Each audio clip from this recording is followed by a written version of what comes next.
My male best friend is coming over, so you can take the couch, she told me, in my own house. So when he showed up, I told her to leave and had him take her with him. Now she's the one begging me. My name is Aaron. I am 33 years old, and I work as a regional operations manager for a logistics company in Columbus. My schedule is structured and predictable. I leave the house at 7:15 every morning. I am back by 5:30 most nights, and I handle most of the bills because I prefer knowing where everything stands. The house is mine. I bought it 4 years ago after a promotion, before I ever met her. 3 bedrooms, quiet neighborhood, nothing flashy but solid. Mortgage in my name only. Utilities auto drafted from my account. It matters for context.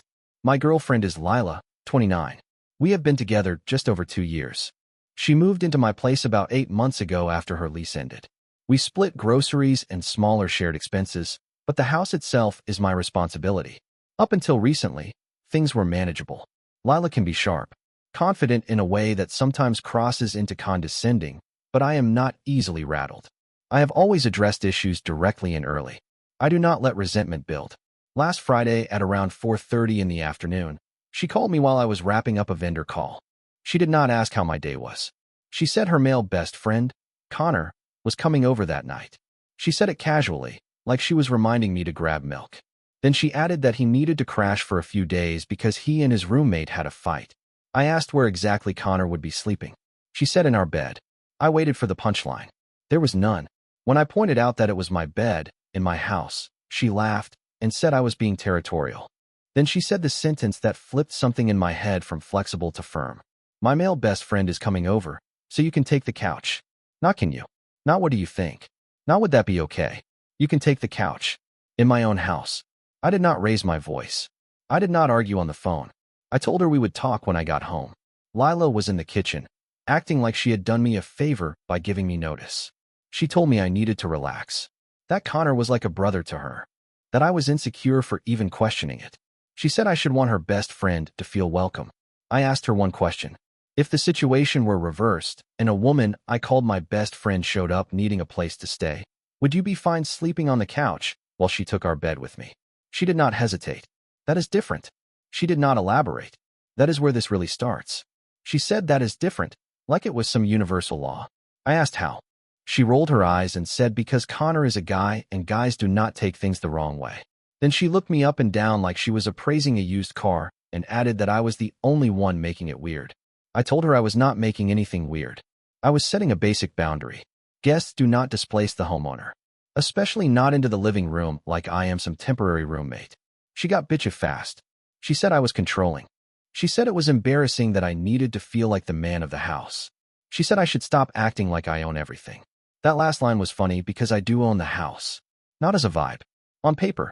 I reminded her, calmly, that she moved in 8 months ago and we had never discussed long-term house guests. I also reminded her that I work early and I am not wrecking my sleep schedule because her friend cannot handle his living situation. She sighed like I was a toddler delaying her evening. Then she tried to negotiate like she was doing me a favor. Connor can have the bed for just tonight. You can sleep in the guest room. Tomorrow we will figure it out. The guest room has a desk, a treadmill, and boxes of winter clothes. It is not a bedroom. She knows that. I said no. Connor is not sleeping in our bed. If Connor needs somewhere to crash, he can take the couch. If that is a problem for him, there are hotels nearby. If that is too expensive, he can call other friends. I kept it simple so she could not twist it. She crossed her arms and smirked. She said, wow. So this is who you are. She said Connor is already on his way, and I am not going to make her look stupid. I told her she already made herself look stupid by promising something that was not hers to offer. She laughed in my face and said I was doing the fragile ego thing. Then she said something I still cannot believe came out of her mouth. She said if I wanted to be a good boyfriend, I would take the couch and let her handle her friendship. I did not respond right away. I walked to the hallway closet, grabbed my spare set of keys, and put them in my pocket. Not to be dramatic, just because I suddenly did not trust the situation. Then the doorbell rang. The doorbell rang like this was a normal Friday night. Lila shot me a look that basically said, do not embarrass me. Then she rushed to the door before I could get there. Connor walked in like he had done it 100 times. Late 20s, gym build, trimmed beard, that overly relaxed confidence some guys lean on when they know they are being tolerated, not welcomed. He gave Lila a long hug. longer than necessary. She held on just as tight. Then she stepped back and said, "You remember Aaron?" He stuck his hand out and said, "Thanks for letting me crash, man. Really appreciate it." I shook his hand and said, "We have not agreed on that yet." The air shifted immediately. Lila laughed like I had told a joke. He just looked confused. I told him directly that he was welcome to stay on the couch for a night if he needed to get his bearings. The couch, not our bedroom. Lila cut in before he could respond. Connor does not need the couch. He has back issues. She said it like she was presenting medical documentation. Connor shrugged and said, "Yeah, my back is kind of messed up from lifting." I asked if he had considered a hotel with an actual mattress. Lila snapped. He just said he cannot afford that right now. I asked him how long he planned to stay. He hesitated, said a few days, maybe a week. That was news to me. Lila jumped in again. "It will not be that long. Do not make it a big deal." I told her it is a big deal when someone moves into my house without a conversation. I kept my tone flat. No yelling. No theatrics. She stepped closer to me and lowered her voice, but not enough that Connor could not hear. "You are being petty. It is just a bed." I said no. It is a boundary. Connor looked uncomfortable at that point. Not embarrassed. Just annoyed that the logistics were not as smooth as promised. Lila turned to him and said, "Ignore him. He is just stressed from work." That was it for me. I told Connor plainly that if he wanted to stay, he could take the couch tonight. Tomorrow he would need to make other arrangements. I am not giving up my bedroom in my own house. That is not happening. Lila's expression changed from irritated to icy. She said, "Fine. If you are going to be like this, then maybe you should leave for the night." In my own house. Connor said nothing. Just watched. I realized something right there. This was not about a couch. It was about control. About seeing if I would fold publicly. I did not. I did not. Lila stared at me like she expected me to fold. Like every other time she had pushed, and I had chosen patience over escalation. Connor shifted uncomfortably near the entryway. He was starting to realize he had walked into something he was not prepared for. Lila crossed her arms and said, "If you cannot handle my friendships, maybe you should rethink being in a relationship with me." That was the cleanest opening she could have given me. I said, "I already have." Silence. She blinked. I continued, steady and clear. "This is not about handling your friendships. This is about you volunteering my bedroom in my house and telling me to take the couch. That tells me exactly where I rank." She scoffed and said I was being dramatic. I walked past both of them and opened the front door. "You both need to leave. Now." Connor immediately picked up his duffel bag. No resistance. No chest puffing. Just compliance. That alone told me he knew this situation was out of bounds. Lila did not move. "You cannot just kick me out." I corrected her calmly. "I am not kicking you out into the street. I am ending this relationship and asking you to leave my property tonight. You are not on the mortgage. You are not on the deed. We are not married. This is my house." Her face shifted from anger to something closer to panic. "You are seriously breaking up with me over this?" "No. I am breaking up with you because you tried to assert control in a house you do not own and dismissed me in front of another man." Connor was already on the porch. I stepped aside and held the door open. Lila grabbed her purse but stayed planted for a second longer, trying one more angle. "So that is it. 2 years gone because you cannot share a bed for a few nights." I said no. 2 years gone because you do not respect me. That ended it. She walked out. I locked the door behind them. Then I did something practical. I removed her access to the garage opener from the wall unit, disabled her keypad code, logged into the home security app, and removed her profile. Then I called a locksmith and scheduled a rekey for first thing in the morning. Not dramatic. Preventative. She texted me 23 minutes later. "You are overreacting." I did not respond. An hour after that. "Connor says you embarrassed yourself." Still no response. Then just before midnight. "Can we talk?" I turned my phone face down on the kitchen counter. For the first time in 8 months, I slept in my own bed without negotiation. I woke up at 6:10 the next morning out of habit. For a few seconds I forgot what had happened. Then I noticed the closet door was half open and the side where her clothes used to hang looked lighter. Cleaner. No tension in the room. No passive-aggressive silence. Just space. My phone had 9 notifications. All from her. The tone shifted overnight. "You are blowing this up." Then, "I cannot believe you would do this to me." Then, "Connor says you were threatened." Then, "Are you seriously choosing your ego over me?" Then around 1:30 a.m., "Please just talk to me."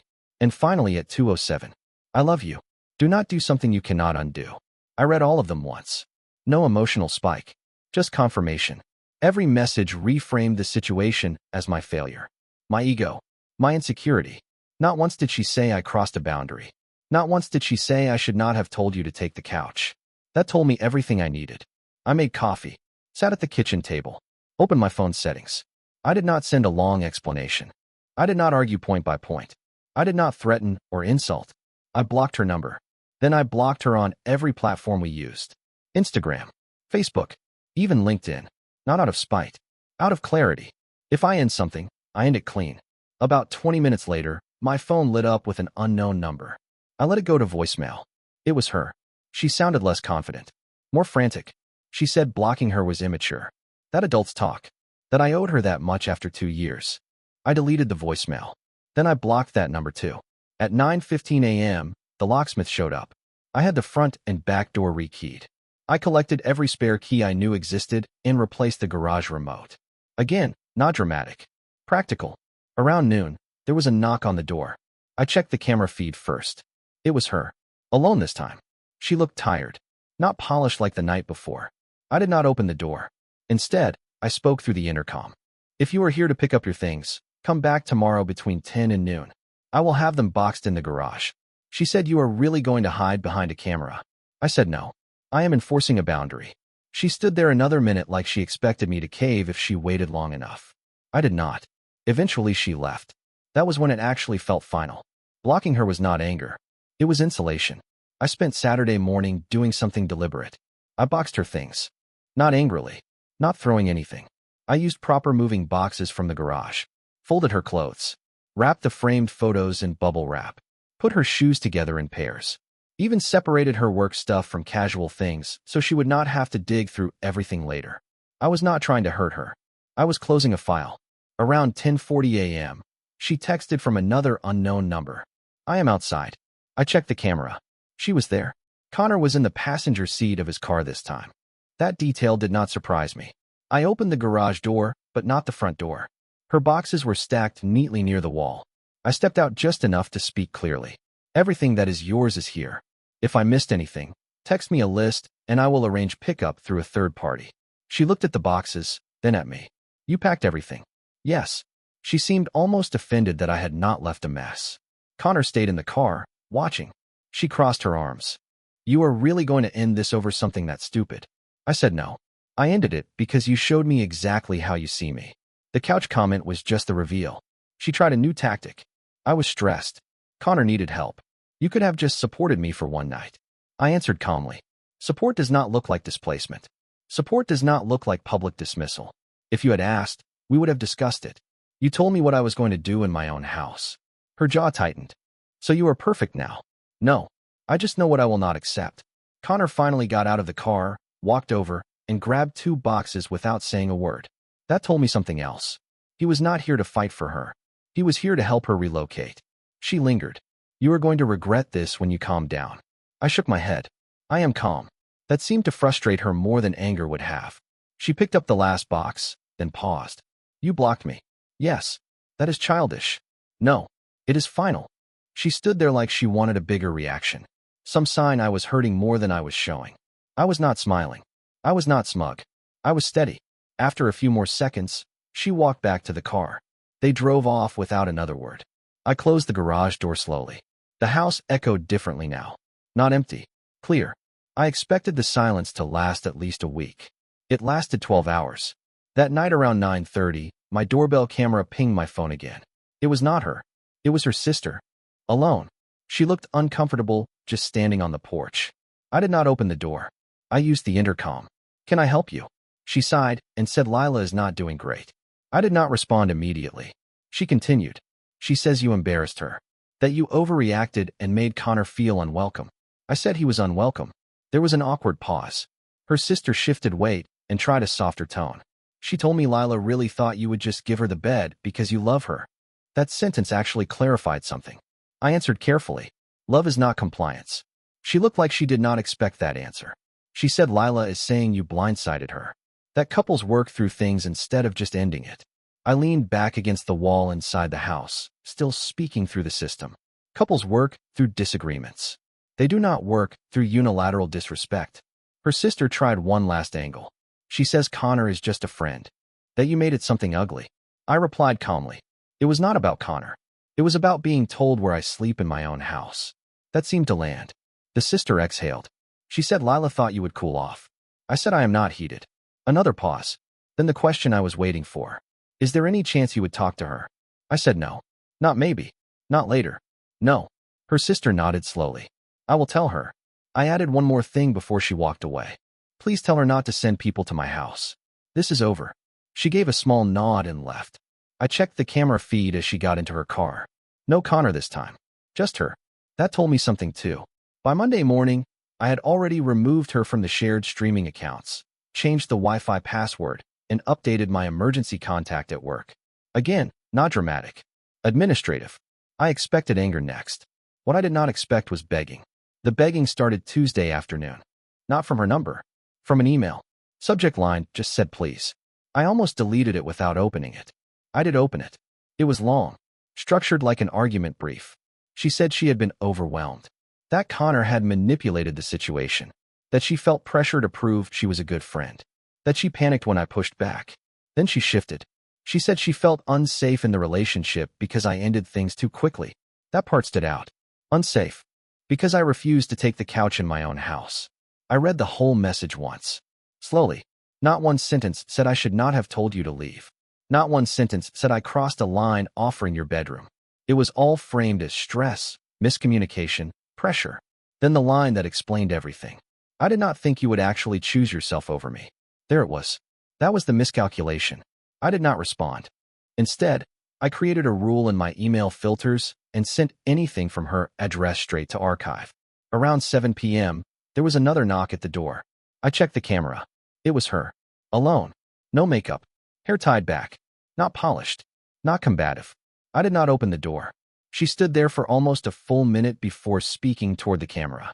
Aaron, I know you can hear me. I stayed silent. She said I am sorry. That was new. She said I should not have told you to take the couch. I should have asked. I messed up. It was the first direct acknowledgement of the actual issue. But then she followed it.